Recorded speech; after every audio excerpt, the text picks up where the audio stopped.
পানী প্ৰদূষণ এটা ডাঙৰ সমস্যা। মলিন পানী খোৱাটো বিপদজনক। প্লাষ্টিকে পানীত দূষণ বৃদ্ধি কৰে। মাছ আৰু পানীৰ জীৱৰ ক্ষতি হয়। দূষিত পানীয়ে ৰোগৰ সৃষ্টি কৰে। পানী ৰাখি কৰা অভ্যাস কৰিব লাগে।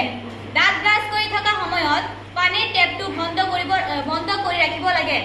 মজিয়া পানীৰে ধোৱাৰ পৰিৱৰ্তে তিতা কাপোৰেৰে মচি নিকা কৰিব লাগে।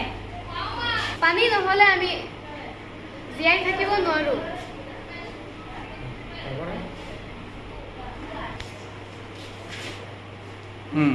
পানী আমাৰ অতি পানী আমাৰ অমূল্য সম্পদ। পানী নাথাকিলে আমি জীয়াই থাকিব নোৱাৰো। পানী নাথাকিলে কোনো জীৱ জন্তু জীয়াই থাকিব নোৱাৰে। পানী সদায় ফিল্টাৰ কৰি খাব লাগিব। স্বাস্থ্যৰ কাৰণে ভাল। বিশুদ্ধ পানী স্বাস্থ্যৰ বাবে ভাল। পানী সদায় উতলাই খাব লাগে। আমি বৰষুণৰ পানী সংৰক্ষণ কৰিব লাগে।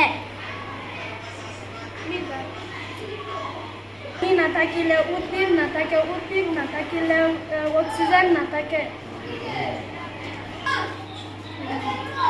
পানী অবিহনে পৃথিৱীত জীৱ-জন্তু, গছ-গছনি, চৰাই-চিৰিকটি কোনেও জীয়াই থাকিব নোৱাৰিব। সেইকাৰণে পানী সদায় সংৰক্ষণ কৰি ৰাখিব লাগিব।